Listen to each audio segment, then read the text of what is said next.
അരുളി ചെയ്തതുപോലെ അവൻ ഉയർത്തെഴുന്നേറ്റിരിക്കുന്നു. അരുളി ചെയ്തതുപോലെ അവൻ ഉയർപ്പിക്കപ്പെട്ടു. സ്നേഹമുള്ളവരെ, അങ്ങനെ ഇതാ ഉയർപ്പ് തിരുനാൾ വന്നെത്തിയിരിക്കുന്നു. ഇത് ക്രിസ്തീയതയുടെ മഹത്വത്തിൻ്റെ ഏറ്റവും വലിയ അടയാളമാണ്. മഹത്വത്തിൻ്റെ പതാകയാണ് ഉയർത്തെഴുന്നേറ്റ ക്രിസ്തു ഉയർത്തിപ്പിടിച്ചിരിക്കുന്നത്. നമ്മൾ ഇന്ന് കേട്ട വായനകളിലെല്ലാം കഴിഞ്ഞ ഏതാനും ദിവസങ്ങളായിട്ട് നമ്മൾ ഒരുങ്ങിക്കൊണ്ടിരുന്ന ആ ഉയർപ്പിൻ്റെ അനുഭവത്തിൻ്റെ പൂർണ്ണതയിലേക്ക് വന്നിരിക്കുന്നതായി നമുക്ക് കാണാം. യെശയ്യാ പ്രവചനത്തിൻ്റെ 60-ാം അധ്യായവും സാമുവേൽ പ്രവാചകന്റെ 1-ാം പുസ്തകത്തിൽ 2-ാം അധ്യായത്തിൽ അന്നായുടെ സ്തോത്രഗീതവും റോമാക്കാർക്ക് എഴുതിയ ലേഖനത്തിലാണ് ഈ ഉയർപ്പ് നമ്മുടെ ജീവിതത്തിൽ എങ്ങനെ നമ്മളെ പുതിയ സൃഷ്ടിയാക്കി ആക്കും എന്നുള്ള ആ ദിവ്യ രഹസ്യവും അതോടൊപ്പം മഹത്വം മുഴുവനും നിറഞ്ഞു നിൽക്കുന്ന സുവിശേഷ ഭാഗവും. നമുക്കറിയാം, ഈശോ ഉയർത്തെഴുന്നേറ്റിട്ട് ആദ്യം കണ്ടത് ഏറ്റവും വലിയ പാപിനിയായിരുന്ന മഗ്ദലന മറിയത്തെയാണ്. ഇത് വലിയൊരു അടയാളമാണ്. അതേസമയം പൗലോസ്ലീഹായുടെ ലേഖന ഭാഗങ്ങളിലാണ് ഈ ഉയർപ്പിൻ്റെ ആത്മീയ അനുഭവം ഒരു മനുഷ്യ വ്യക്തിയിൽ എന്ത് സംഭവവികാസമാണ് ഉണ്ടാക്കുന്നതെന്ന്. അതോടൊപ്പം നമുക്കറിയാം, ദുഃഖവെള്ളിയാഴ്ച മരിച്ചു, പാതാളത്തിലേക്ക് ഇറങ്ങി, 3-ാം ദിവസം അവൻ ഉയർത്തെഴുന്നേറ്റു. യേശുവിൻ്റെ പാതാളത്തിലേക്കുള്ള ഇറക്കം വളരെ സുപ്രധാനമായ ഒരു കാര്യമാണ്. ഉയർപ്പ് ദുഃഖവെള്ളിയാഴ്ചയിൽ ഈശോ മരിച്ചതും ആ മരണശേഷം ഈശോയെ അടക്കപ്പെട്ട ഈശോ പാതാളത്തിലേക്ക് ഇറങ്ങി എല്ലാ മരിച്ചവരുടെയും കൂടെ ഒന്നായി എന്നതാണ്. എല്ലാ മരിച്ചവരെയും ഉയർപ്പിക്കുന്നവനായി എല്ലാ മരിച്ചവരോടും ഒന്നായി. അതിലേറ്റവും പ്രധാനമായും നമ്മൾ മനസ്സിലാക്കേണ്ടത്, ദൈവം പീഠാനുഭവത്തിലൂടെ എടുത്തത് ആദത്തിൻ്റെയും ഹവ്വയുടെയും അവരുടെ പാപം മൂലം ലോകമെമ്പാടുമുണ്ടായ പാപത്തെ ഏറ്റെടുക്കുക മാത്രമല്ല, അവരുടെ മരണത്തിൽ ഒന്നായിക്കൊണ്ട് ആ ദുഃഖ ശനിയാഴ്ചത്തെ രഹസ്യം മരിച്ചവരോട് അവൻ സുവിശേഷം പ്രഘോഷിച്ചുകൊണ്ട് രക്ഷയ്ക്ക് വേണ്ടി കാത്തിരുന്ന ആദം മുതൽ ആദവും ഹവ്വയെയും അതുപോലെയുള്ള പഴയ നിയമകാലത്തെ എല്ലാ നീതിമാന്മാരെയും ഉയർത്തെഴുന്നേൽപ്പിച്ചുകൊണ്ടാണ് യേശു ഉയർക്കുന്നത് എന്നുള്ളതാണ്. സ്നേഹമുള്ളവരെ, ഇന്നത്തെ നമ്മുടെ ജീവിതത്തിൽ ഈ ഉയർപ്പ് എങ്ങനെ നമുക്ക് കാണണം? നമ്മുടെ ജീവിതത്തിൻ്റെ സ്ഥായിയായ ഒരു രഹസ്യമാണ് കർത്താവ് ഉയർത്തെഴുന്നേറ്റു എന്നുള്ളത്. ഓരോ ക്രിസ്ത്യാനിയുടെയും ജീവിതത്തിൻ്റെ ശക്തിയാണ് ഉയർപ്പ്. നമ്മുടെ ആരാധനാ ക്രമങ്ങളിലെല്ലാം പ്രവർത്തിക്കുന്ന ചാലക ശക്തി ഉയർപ്പിൻ്റെ ശക്തിയാണ്. എന്നാൽ ഈ ഉയർപ്പാണ് മനുഷ്യ മനസ്സിനെ മനസ്സിലാക്കാൻ സാധിക്കാത്ത ഏറ്റവും വലിയ ഒരു രഹസ്യം. റോമാക്കാർക്ക് എഴുതിയ ലേഖനത്തിൽ 6-ാം അധ്യായത്തിൽ 1 മുതൽ 14 വരെയുള്ള വചനങ്ങൾ നമ്മൾ വായിച്ചു കേട്ടു. അതിലാണ് പൗലോസ്ലീഹയാണ് ഈ ഉയർപ്പ് നമ്മുടെ ജീവിതത്തെ എങ്ങനെ മാറ്റിമറിക്കും എന്ന വലിയ രഹസ്യം എഴുതിയിരിക്കുന്നത്. നമ്മൾ ഇനിയും ഉയർപ്പിൻ്റെ ഈ വലിയ അനുഭവം പൂർണ്ണമായി അനുഭവിക്കാനുണ്ട്. നമ്മൾ ഒരുപക്ഷെ ഇപ്പോഴും പാപത്തെയും പാപത്തിൻ്റെ വികലമായ പല പ്രവർത്തനങ്ങളെയുമാണ് അധികവും ചിന്തിക്കുന്നത്. എന്നാൽ ദൈവത്തിൻ്റെ മഹത്വം നിറഞ്ഞു നിൽക്കുന്ന ഒരു വ്യക്തികളാണ് നമ്മൾ ഓരോരുത്തരും. നമ്മൾ ഓരോരുത്തരിലും യേശുവിൻ്റെ ഉയർപ്പ് അനുഭവിച്ചുകൊണ്ടിരിക്കുന്നവരാണ്. നമ്മൾ യേശുവിൻ്റെ ഉയർത്തെഴുന്നേറ്റ ശരീരത്തിൻ്റെ ഭാഗങ്ങളാണ്. മഹത്വം അന്ന് താബോർ മലയിൽ യേശു രൂപാന്തരപ്പെട്ടപ്പോൾ അവർ മഹത്വം കണ്ടത് ഉയർത്തെഴുന്നേൽപ്പിന് മുന്നോടിയായിട്ട് യേശു നൽകുന്ന ആ മഹത്വത്തിന്റെ അനുഭവമാണ്.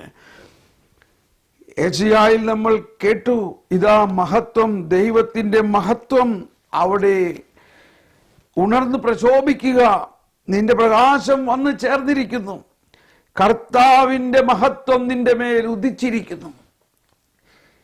നമ്മൾ ഓരോരുത്തരും ഇനി മനസ്സിലാക്കേണ്ടത്, കർത്താവിന്റെ മഹത്വം ഉദിച്ചിരിക്കുന്ന ആ കർത്താവ് ഈശോ മിശിഹ നമ്മുടെ ഉള്ളിൽ മഹത്വത്തിന്റെ രാജാവായി വന്നു കഴിഞ്ഞിരിക്കുന്നു. റോമാക്കാർക്ക് എഴുതിയ ലേഖനത്തിൽ പറയുന്നുണ്ട്, അങ്ങനെ അവന്റെ മരണത്തോട് നമ്മെ ഐക്യപ്പെടുത്തിയ ജ്ഞാനസ്നാനത്താൽ നാം അവനോടൊത്ത് സംസ്കരിക്കപ്പെട്ടു. ജ്ഞാനസ്നാനത്തിലൂടെ നാം യേശുവിനോടൊത്ത് സംസ്കരിക്കപ്പെട്ടു. ക്രിസ്തു മരിച്ചതിന് ശേഷം പിതാവിന്റെ മഹത്വത്തിൽ ഉയർത്തെഴുന്നേറ്റതുപോലെ, ഉയർത്തെഴുന്നേറ്റ് പിതാവിന്റെ മഹത്വമാണ്. ആ പിതാവിന്റെ മഹത്വത്തിൽ യേശു ഉയർത്തെഴുന്നേറ്റതുപോലെ നാം എല്ലാവരും പുതിയ ജീവിതം നയിക്കേണ്ടതിന് അവനോടൊത്ത് സംസ്കരിക്കപ്പെട്ടു. മാമോദിസായിലൂടെ അവന്റെ മരണത്തിന് സദൃശ്യമായ ഒരു മരണത്തിൽ നാം അവനോട് ഐക്യപ്പെട്ടവരായെങ്കിൽ, അവന്റെ പുനരുത്ഥാനത്തിന് സദൃശ്യമായ ഒരു പുനരുത്ഥാനത്തിനും അവനോട് ഐക്യപ്പെട്ടവരായിരിക്കും. ജ്ഞാനസ്നാനത്തിലൂടെ നമ്മൾ യേശുവിൻ്റെ മരണവും യേശുവിൻ്റെ പുനരുത്ഥാനത്തിലും ഐക്യപ്പെട്ട് കഴിഞ്ഞിരിക്കുന്നു എന്നുള്ള അവബോധമാണ് യഥാർത്ഥ ക്രിസ്തീയ വിശ്വാസം. അപ്പോൾ ഇന്ന് നമ്മൾ ഉയർപ്പ് തിരുനാൾ ആഘോഷിക്കുമ്പോൾ ഈ ഉയർപ്പിൻ്റെ മഹത്വത്തിൻ്റെ ആത്മാവ് ജ്ഞാനസ്നാനത്തിലൂടെയും സ്ഥൈര്യലേപനത്തിലൂടെയും കുർബാനയിലൂടെയും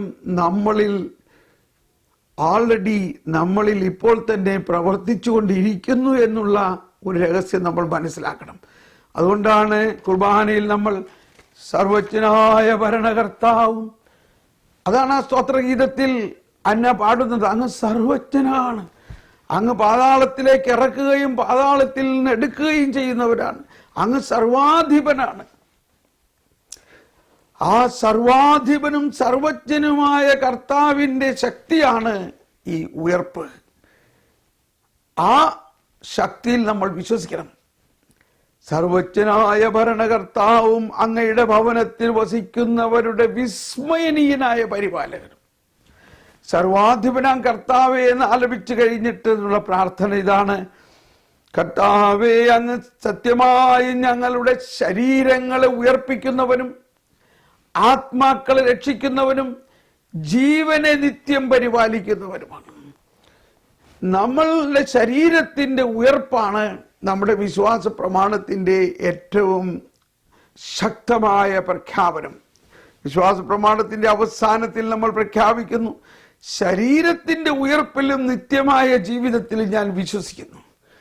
മനുഷ്യന്റെ പാപം യേശു ഏറ്റെടുത്ത് തൻ്റെ ശരീരത്തിൽ അതിനെ മരിച്ചു. പാപത്തിൻ്റെ മരണം യേശു ഏറ്റെടുത്തുകൊണ്ട് യേശു മരിച്ചതോടുകൂടി പാപത്തിൻ്റെ ആധിപത്യത്തെ അവസാനിപ്പിച്ചിരിക്കുന്നു. തൻ്റെ മരണത്താൽ അവൻ മരണത്തെ ജയിച്ചു.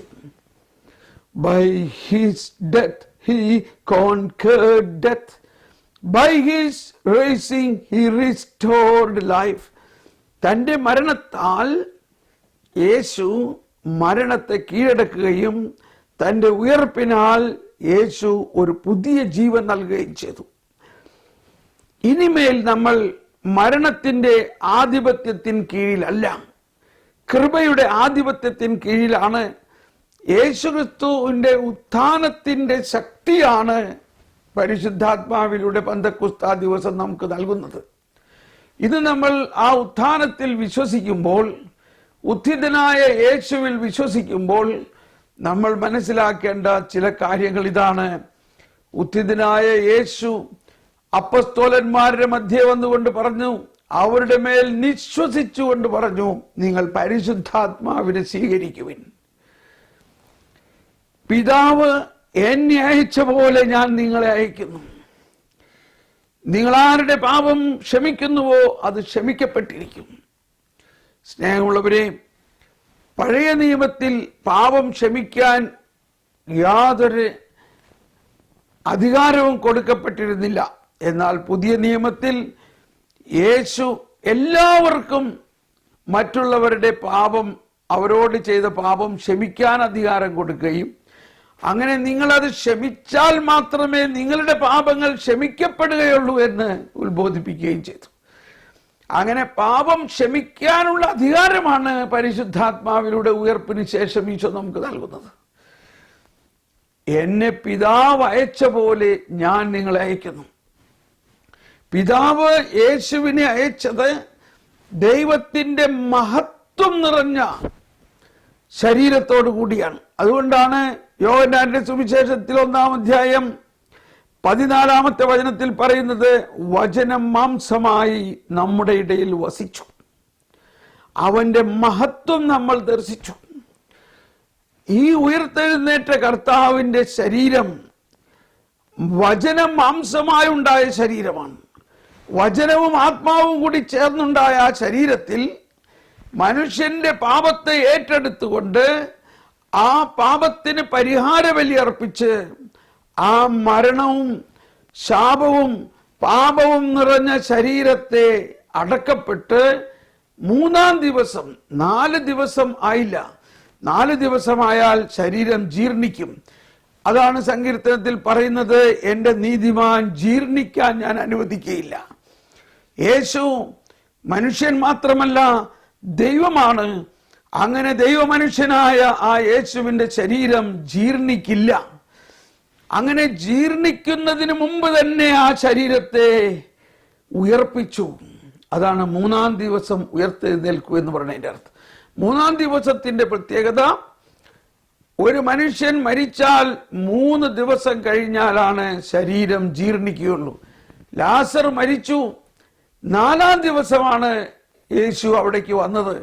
4-ാം ദിവസം ആ ശരീരം ജീർണിച്ച ആ ശരീരത്തെ ഉയർത്തെഴുന്നേൽപ്പിച്ചു. അപ്പോഴാണ് യേശു ചരിത്ര പ്രസിദ്ധമായ ഈ പ്രഖ്യാപനം നടത്തിയത്, ഞാൻ പുനരുത്ഥാനമാകുന്നു, ഞാൻ പുനരുത്ഥാനവും ജീവനുമാകുന്നു.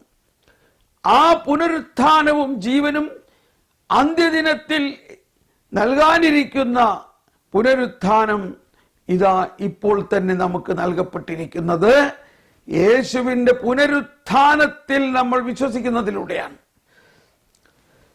സദ്ദുക്കായർ പുനരുത്ഥാനത്തിൽ വിശ്വസിച്ചിരുന്നില്ല, എന്നാൽ യഹൂദർ പുനരുത്ഥാനത്തിൽ വിശ്വസിച്ചിരുന്നു. അതുകൊണ്ടാണ് സദ്ദുക്കായരിൽ പലരും വന്നിട്ട് യേശുവിനോട് തർക്കിച്ചത്.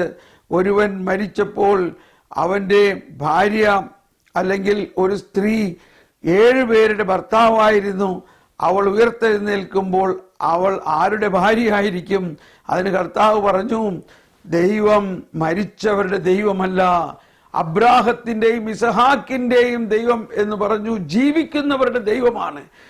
ദൈവം എല്ലാവരും ജീവിക്കുന്ന മനുഷ്യർ, അതായത് ഒരു മനുഷ്യൻ മരിച്ചാൽ അവന്റെ ശരീരമാണ് മരിക്കുന്നത്, അവന്റെ ആത്മാവ് മരിക്കുന്നേയില്ല. അവന്റെ ആത്മാവ് ദൈവത്തോട് ചേരുകയും അവന്റെ ശരീരം ഇന്ന് ജീർണിക്കുകയും ചെയ്യുന്നു. എന്നാൽ ഈ ജീർണിച്ച ശരീരം അന്ത്യദിനത്തിൽ ഉയർത്തെഴുന്നേൽക്കും. ആ വിശ്വാസം നമുക്കുള്ളത് കൊണ്ട് ഇന്ന് മാമോദീസായിലൂടെ ആ ഉയർപ്പിന്റെ അനുഭവം നമുക്ക് ലഭിക്കുകയാണ്. ഇന്ന് തൈലലേപനത്തിലൂടെയും വിശുദ്ധ കുർബാനയിലൂടെയും ഇവിടെ വെച്ച് തന്നെ ലാസർ ഉയർത്തെഴുന്നേറ്റ പോലെ അന്ത്യദിനത്തിൽ ഉണ്ടാകാനിരിക്കുന്ന ഉയർപ്പിന്റെ മുൻകൂർ അനുഭവം യേശുക്രിസ്തുവിന്റെ ഉത്ഥാനത്തിന്റെ ശക്തിയിലൂടെ ഇന്ന് നമ്മൾക്ക് ലഭിക്കുന്നതാണ്. സ്നേഹമുള്ളവരെ, നമ്മുടെ ജീവിതത്തിൽ ബലഹീനതകളും കഷ്ടതകളും ധാരാളം ഉണ്ട്, ഇപ്പോഴും ഉണ്ട്. നമുക്കത് മാറ്റാൻ പറ്റുന്നില്ല. അതിൻ്റെ കാരണം നമ്മൾ ഉത്ഥാനത്തിൻ്റെ ശക്തിയിൽ ആശ്രയിക്കാത്തത് കൊണ്ടാണ്.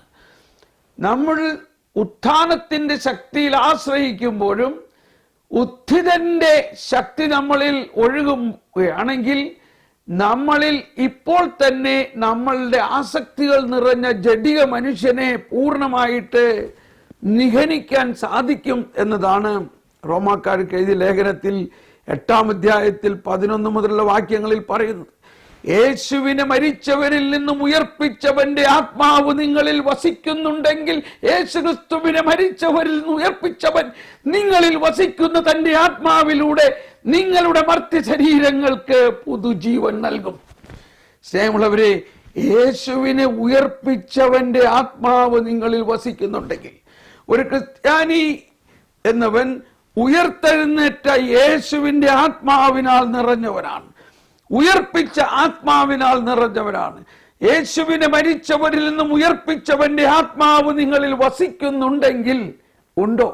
എന്താണ് ഉണ്ടെങ്കിൽ എന്ന് പറയുന്നത്? ഇതാണ് ഇന്നും നമ്മുടെ വിശ്വാസത്തിൽ വളരേണ്ട ആവശ്യകത. നമ്മൾ മനുഷ്യരാണ്, എന്നാൽ സാധാരണ മനുഷ്യരല്ല. മരിച്ചുയർത്ത യേശു ക്രിസ്തുവിനെയും വഹിക്കുന്ന ഉയർപ്പിന്റെ ചൈതന്യം നിറഞ്ഞിരിക്കുന്ന ഒരു വ്യക്തിയാണ് നമ്മൾ. യേശുവിനെ മരിച്ചവരിൽ നിന്നും ഉയർപ്പിച്ചവന്റെ ആത്മാവ് നിങ്ങളിൽ വസിക്കുന്നുണ്ടെങ്കിൽ, യേശുക്രിസ്തുവിനെ ഉയർപ്പിച്ചവൻ നിങ്ങളുടെ മർത്യ ശരീരങ്ങൾക്ക് പുതുജീവൻ. നമ്മുടെ ഈ മർത്യ ശരീരം പാപം നിറഞ്ഞ, ആസക്തികൾ നിറഞ്ഞ, ജഡികത നിറഞ്ഞ ഈ മർത്യ ശരീരത്തിന്റെ സകല ബലഹീനതകളിലും യേശുവിന്റെ ഉത്ഥാനത്തിന്റെ ശക്തി പ്രവർത്തിക്കുമ്പോൾ ഈ മർത്യതയെ അമർത്യതയാക്കി മാറ്റുന്നു. ഇവിടെ വെച്ച് തന്നെ ആ അമർത്യമായ ദൈവത്തിന്റെ ശരീരം, ഉയർത്തെഴുന്നേറ്റ യേശുവിന്റെ ശരീരം അമർത്യമാണ്. ആ അമർത്യമായ ശരീരവും അമർത്യമായ ആത്മാവും നമ്മളിൽ വസിക്കണം. അങ്ങനെ അമർത്യത നമ്മുടെ മർത്യതയെ കീഴടക്കിക്കൊണ്ട് അന്ത്യദിനത്തിൽ പൂർണ്ണമായിട്ടും നമ്മുടെ ശരീരം അമർത്യമായി മാറും.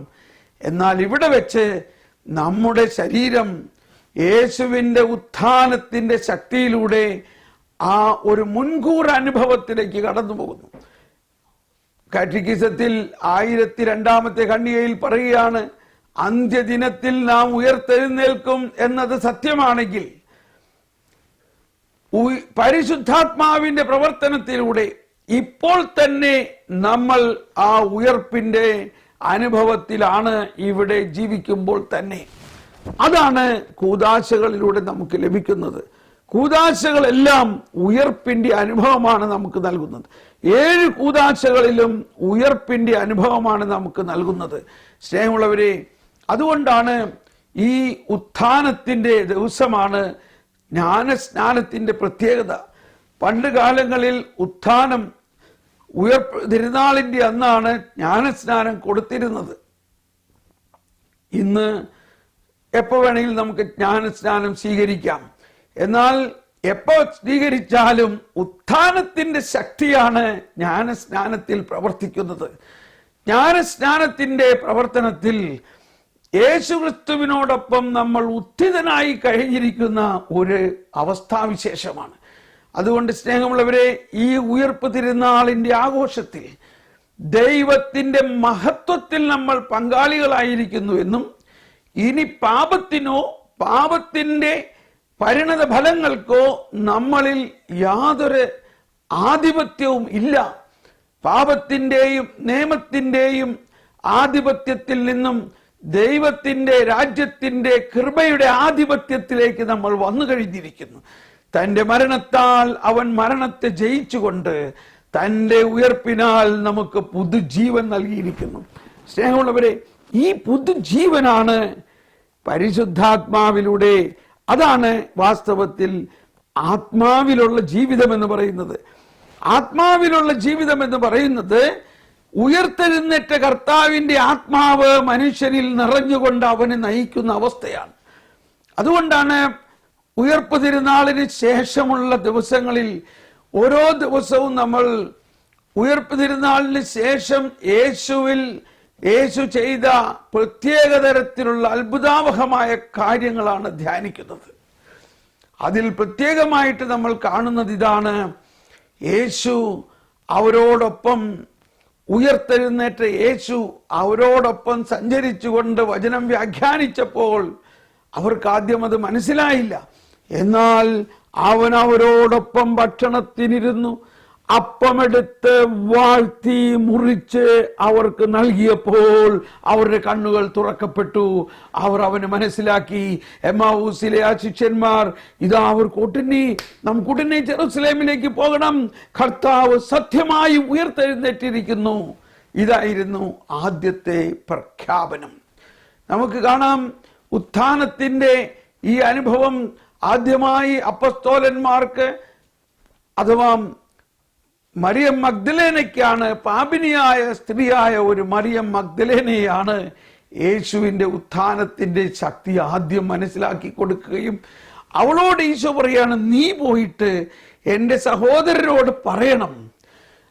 പരിശുദ്ധ ജോൺ പോൾ രണ്ടാമൻ മാർപ്പാപ്പ പറയുണ്ടായിട്ടുണ്ട്, മറിയം മഗ്ദലേനയെ അപ്പസ്തോലന്മാരുടെ അപ്പസ്തോലയായിട്ട് അവളെ അയച്ചു എന്ന്. ഉയർപ്പിന്റെ ശക്തിയെ അവളിലൂടെ അവരെ അറിയിച്ചു. അവർക്കും ആദ്യം അത് വിശ്വസിക്കാൻ സാധിച്ചില്ല. അതുകൊണ്ടാണ് പന്തക്കുസ്തായ്ക്ക് ശേഷമാണ് ശരിക്കും ഉത്ഥാനത്തിന്റെ ശക്തി അവരിൽ നിറഞ്ഞപ്പോഴാണ് ആ ഉത്ഥാനത്തിന്റെ അനുഭവത്തിലേക്ക് അവർ വരുന്നത്. അനുഭവം എന്താണ്? അവരെല്ലാവരും രൂപാന്തരപ്പെട്ട് പുതിയ സൃഷ്ടിയായിട്ട് മാറി. പത്രോസ് ഒരേ വേലക്കാരിയുടെ മുൻപിൽ പോലും യേശുവിനെ സാക്ഷ്യപ്പെടുത്താൻ സാധിക്കാതിരുന്ന പത്രോസ് ആ ഉയർപ്പിന്റെ ശക്തി കൊണ്ട് നിറഞ്ഞപ്പോൾ ഇതാ പന്തക്കുസ്താ ദിവസം 3000-ലധികം ആളുകളുടെ മുമ്പിൽ നിന്നുകൊണ്ട് അതിശക്തമായിട്ട് പ്രഘോഷിച്ചു. സ്നേഹമുള്ളവരെ, ഈ പന്തക്കുസ്തായിലേക്കാണ് നമ്മൾ നീങ്ങുന്നത്. നമ്മുടെ ഉയർപ്പിന്റെ ശക്തി നമ്മുടെ ഇന്നത്തെ ജീവിതത്തിൽ തുടിക്കണം. നമ്മൾ വിശ്വാസത്തിലൂടെയാണ് അതിലേക്ക് പ്രവേശിക്കുന്നത്. ഇനി ഈ ഉയർപ്പിന്റെ അനുഭവത്തിലൂടെ നമ്മുടെ ജീവിതത്തെ നമുക്ക് ക്രമീകരിക്കാം. ഉയർപ്പിൽ ഉള്ള ആ ശക്തിയിൽ നമ്മൾ വിശ്വസിക്കുക. ദൈവത്തിന്റെ സർവാധിപ ശക്തിയുടെ ഏറ്റവും വലിയ അടയാളമാണ് കർത്താവ് അരുളി ചെയ്തതുപോലെ ഉയർത്തെഴുന്നേറ്റിരിക്കുന്നു. കർത്താവ് എപ്പോഴും പറയുമായിരുന്നു, എന്നെ അവർ വധിക്കും, ഞാൻ മരിക്കും, എന്നാൽ 3-ാം ദിവസം ഞാൻ ഉയർത്തെഴുന്നേൽക്കും. അതാണ് അരുളി ചെയ്തതുപോലെ അവൻ ഉയർത്തെഴുന്നേറ്റു എന്ന് പറയുന്നതിൽ വലിയ അർത്ഥമുണ്ട്. കർത്താവ് തന്നെയാണ് അരുളി ചെയ്തിരുന്നത്, ഈ ദേവാലയം നിങ്ങൾ നശിപ്പിക്കുമെങ്കിൽ 3 ദിവസം കൊണ്ട് ഞാൻ അത് പണിതുയർത്തും. മരിച്ചാലും ഉയർപ്പിക്കാൻ കഴിവുള്ള അവിടുത്തെ വചനം, മരിച്ചവരെ ഉയർപ്പിക്കുന്ന ആ ശക്തിയാണ് ദൈവത്തിന്റെ സർവാധിപ ശക്തി. സ്നേഹമുള്ളവരെ, നമ്മൾ പാപം മൂലം മരിച്ചവരായാലും മരിച്ചുകൊണ്ടിരിക്കുന്നവരായാലും നമുക്ക് ചുറ്റും പാപത്തിന്റെ ബലഹീനതകളിൽ അളിഞ്ഞുകിടക്കുന്ന നിരവധി പേരുണ്ടെങ്കിലും ചീഞ്ഞളിഞ്ഞ ലാസറിനെ ഉയർപ്പിച്ച പോലെ അവരെല്ലാവരെയും ഉയർപ്പിക്കുന്ന ശക്തിയാണ് ഈ ഉയർപ്പ് തിരുനാളിലൂടെ നമ്മൾ ഓരോരുത്തരിലും സ്വീകരിക്കപ്പെട്ടിരിക്കുന്നതെന്ന് വിശ്വസിച്ചുകൊണ്ട് ഈ കരുണയുടെ വർഷത്തിൽ ദൈവത്തിന്റെ കരുണയുടെ ഏറ്റവും വലിയ ശക്തി പ്രവാഹം ഇതാ ഉത്ഥാനത്തിന്റെ ശക്തിയിലൂടെ ഓരോ മനുഷ്യരിലേക്കും ഒഴുകട്ടെ. എല്ലാവരും ഉയർത്തെഴുന്നേൽക്കട്ടെ, എല്ലാവരും പുതിയ സൃഷ്ടിയായിട്ട് മാറട്ടെ എന്ന് നമുക്ക് പ്രാർത്ഥിക്കാം. നമ്മുടെ ഇടവകയിലും നമ്മുടെ കുടുംബത്തിലും നമ്മുടെ ഈ കാലഘട്ടത്തിലും ഉള്ള അത്ഭുതാവഹമായ പ്രവർത്തനത്തിന് വേണ്ടി നമുക്ക് നമ്മളെ തന്നെ സമർപ്പിക്കുകയും ഉത്ഥാനത്തിന്റെ ശക്തിയിൽ കൂടുതലായിട്ട് വിശ്വസിച്ചുകൊണ്ട് ആ ശക്തിക്ക് അതീതമായ മറ്റൊന്നുമില്ല എന്ന് വിശ്വസിച്ചുകൊണ്ട് ആ ഉത്ഥിതനിൽ നമ്മൾ ആശ്രയിക്കുകയും ഉത്ഥിതനെ പാടി സ്തുതിക്കുകയും ഉത്ഥാനത്തിന്റെ മഹത്വത്തെ നമുക്ക് കണ്ട് ആനന്ദിക്കുകയും ചെയ്തുകൊണ്ട് ആ മഹത്വത്തിലുള്ള ജീവിതത്തിലേക്ക് നമുക്ക് പ്രവേശിക്കാം. Praise the Lord.